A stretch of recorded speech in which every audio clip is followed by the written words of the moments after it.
दोस्तों नमस्कार, हाजिर हैं एक बार फिर से आज की बड़ी और ताजा खबरों के साथ। बस आपसे निवेदन है, कृपया वीडियो को लाइक कर दें, चैनल को सब्सक्राइब कर लें और घंटी बटन जरूर दबा दें। यही पहली बड़ी खबर है, भाजपा विधायक का बड़ा ऐलान। बोले 36,000 मंदिर तोड़कर बनाई गई मस्जिदें कानूनी लड़ाई लड़कर लेंगे वापस। ये आपको बता दें कि कर्नाटक के स्कूली पाठ्यक्रम की किताबों में आरएसएस के संस्थापक रहे डॉक्टर केशव बलिराम हेडगेवार का पाठ शामिल किए जाने का भाजपा विधायक के.एस. ईश्वरप्पा ने बचाव किया है। इस पर आपत्ति जताने वालों से उन्होंने सवाल किया कि क्या स्कूली पुस्तकों में जिन्ना का पाठ शामिल किया जाना चाहिए। उन्होंने दावा किया है कि देश में 36,000 मंदिरों को तोड़कर मस्जिदें बनाई गई थीं, उन्हें हम कानूनी लड़ाई से वापस लेंगे। ईश्वरप्पा ने कहा कि हेडगेवार के भाषणों पर आधारित पाठ को शामिल करने का मकसद देश की संस्कृति और राष्ट्रभक्ति को मजबूत करना है। ईश्वरप्पा यही नहीं रुके, उन्होंने कहा कि 36,000 मंदिरों को नष्ट कर मस्जिद बनाई गई थी, उन्हें मस्जिद कहीं और बनाकर नमाज पढ़ने के लिए दी जा सकती है, लेकिन हम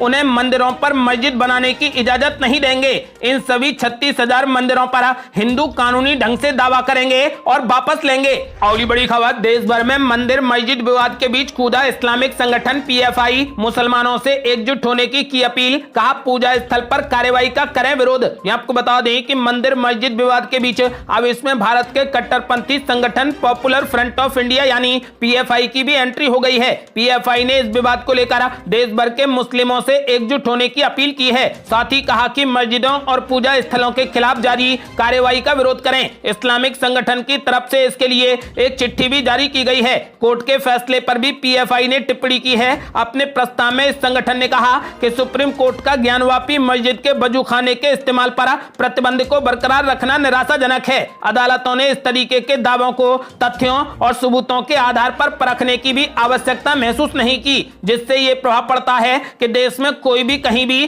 किसी भी पूजा स्थल के बारे में ऐसे दावे कर सकता है, जिसके परिणाम स्वरूप सांप्रदायिक तत्व अब देश के कई हिस्सों में मस्जिदों को निशाना बना रहे हैं, जिसका ताजा उदाहरण कर्नाटक के मंगलुरु में जामा मस्जिद पर दावा है। ये कभी न खत्म होने वाली सांप्रदायिक दुश्मनी और अविश्वास का कारण बनेगा। पीएफआई ने आगे कहा कि हम अदालत से अपील करते हैं कि वो पूजा स्थल कानून 1991 के साथ न्याय करे और देश के किसी भी समुदाय की पूजा स्थल के दर्जे में बदलाव चाहने वाली सांप्रदायिकता पर आधारित याचिकाओं के सिलसिले पर रोक लगा दे। पॉपुलर फ्रंट की जनता से अपील है कि वो मुसलमानों के पूजा स्थलों पर कब्जे की हिंदुत्व चालों का जमकर विरोध करें। अगली बड़ी खबर, मथुरा में मंदिर तोड़कर मूर्तियां और बेशकीमती सामान आगरा ले गया था औरंगजेब। कोर्ट में दायर की गई एक और याचिका। आपको बता दें कि मथुरा की विवादित श्री कृष्ण जन्मभूमि और शाही ईदगाह मस्जिद जमीन विवाद को लेकर एक तरफ जहां पर कोर्ट में सुनवाई चल रही है, तो वहीं दूसरी तरफ एक और नई याचिका दायर की गई है। इस नई याचिका में मथुरा के सिविल जज कोर्ट में कहा गया है कि 1670 में जो औरंगजेब ने श्री कृष्ण का मथुरा में मंदिर तोड़ा था, उसके बाद वहां पर मौजूद मूर्तियों और बेशकीमती सामान लेकर वो आगरा के लाल किले में चला गया था। याचिका में आगे कहा गया है कि वहां पर बेगम साहिबा की मस्जिद की सीढ़ियों में उसे दबा दिया गया है। जो भी मैसेज जाए वो उन मूर्तियों और बेशकीमती सामान पर पैर रखा जाए। इस नई याचिका में मांग की गई है कि वो बेशकीमती मूर्तियां और सामान को मस्जिद की सीढ़ियों से निकाल कर वापस दिलवाया जाए, क्योंकि इससे हिंदू भक्तों की आस्था का अपमान हो रहा है। अगली बड़ी खबर, आय से अधिक संपत्ति मामले में ओम प्रकाश चौटाला को मिली 4 साल की सजा, 50 लाख रुपए का जुर्माना। ये आपको बता दें कि दिल्ली की राउज एवेन्यू कोर्ट की स्पेशल सीबीआई अदालत ने आज आय से अधिक संपत्ति मामले में दोषी करार दिए गए हरियाणा के पूर्व मुख्यमंत्री और इंडियन नेशनल लोकदल के सुप्रीमो ओम प्रकाश चौटाला को 4 साल की कैद की सजा सुनाई है। इसके साथ ही अदालत ने चौटाला पर 50 लाख रुपए का जुर्माना भी लगाया है। अदालत ने चौटाला की 4 संपत्तियों को जब्त करने के निर्देश भी दिए हैं। राउज एवेन्यू कोर्ट स्थित विशेष न्यायाधीश विकास ढल की अदालत ने फैसला सुनाए जाने के समय कोर्ट रूम में मौजूद रहे ओम प्रकाश चौटाला को तुरंत हिरासत में लेने के भी निर्देश दे दिए। अदालत ने अपने फैसले में सीबीआई को निर्देश दिया है कि गलत तरीके से अर्जित की गई चौटाला की हैली रोड, पंचकुला, गुरुग्राम और असोला की अचल संपत्ति को जब्त कर लिया जाए। ये सभी अचल संपत्ति सरकारी संपत्ति खाते में जाएंगी। इसके अलावा चौटाला पर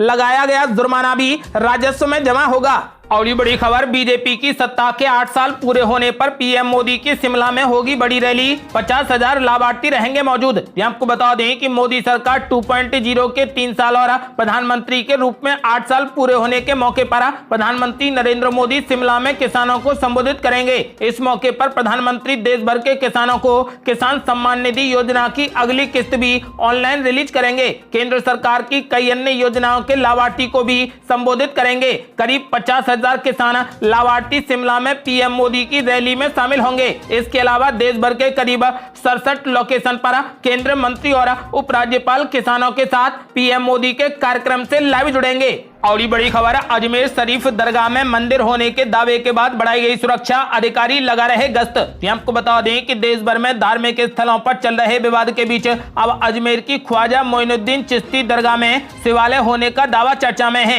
एक हिंदू संगठन ने दरगाह की जगह मंदिर होने का दावा कर चिश्ती दरगाह के सर्वे की मांग की है। इसके लिए राजस्थान के मुख्यमंत्री अशोक गहलोत को चिट्ठी भी लिखी गई है, जिसके चलते अब अजमेर की इस मशहूर दरगाह की सुरक्षा बढ़ा दी गई है। अजमेर की दरगाह से जुड़े इस नए दावे के बाद अजमेर जिला प्रशासन अलर्ट पर है। दरगाह की सुरक्षा काफी बढ़ा दी गई है और आला अधिकारी भी दरगाह का दौरा कर रहे हैं। दरगाह के आसपास बड़ी संख्या में पुलिस बल को तैनात किया गया है। और ये बड़ी खबर, कांग्रेस में राज्यसभा उम्मीदवारों को लेकर सस्पेंस बरकरार, इन नेताओं के नाम पर लग सकती है मोहर। आपको बता दें कि राज्यसभा चुनाव के लिए अधिसूचना जारी कर दी गई है और नामांकन का सिलसिला भी शुरू हो गया है, लेकिन कांग्रेस में अभी भी उम्मीदवारों को लेकर सस्पेंस बरकरार है। हालांकि कई नामों को लेकर कयास भी लगाए जा रहे हैं। एक तरफ जहां पर कपिल सिब्बल ने कांग्रेस का दामन छोड़कर समाजवादी पार्टी के समर्थन से निर्दलीय उम्मीदवार के तौर पर नामांकन दाखिल कर दिया है, तो वहीं कांग्रेस ने अब तक अपने उम्मीदवारों के नामों का ऐलान तक नहीं किया।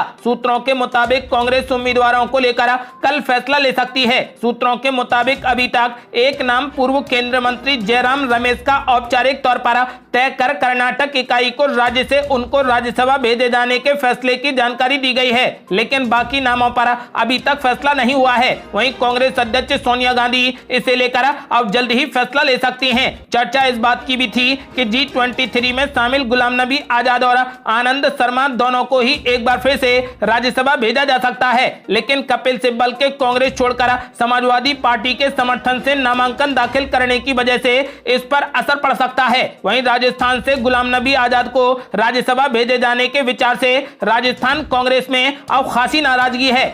और ये बड़ी खबर, अरविंद केजरीवाल, मनोहर लाल खट्टर और भूपेंद्र सिंह हुड्डा की होंगी महारैलियां, 29 मई को हरियाणा में खिंचेंगी सियासी तलवारें। ये आपको बता दें कि हरियाणा में सत्तारूढ़ भारतीय जनता पार्टी से लेकर कांग्रेस और सियासी जमीन तलाश रही आम आदमी पार्टी नगर निकाय चुनाव के लिए तैयार है। इसका स्पष्ट नजारा राज्य में 29 मई को देखने को मिलेगा, जब मुख्यमंत्री मनोहर लाल खट्टर, आम आदमी पार्टी प्रमुख अरविंद केजरीवाल और पूर्व मुख्यमंत्री भूपेंद्र सिंह हुड्डा बड़ी रैलियों के जरिए सियासी हुंकार बढ़ते नजर आएंगे।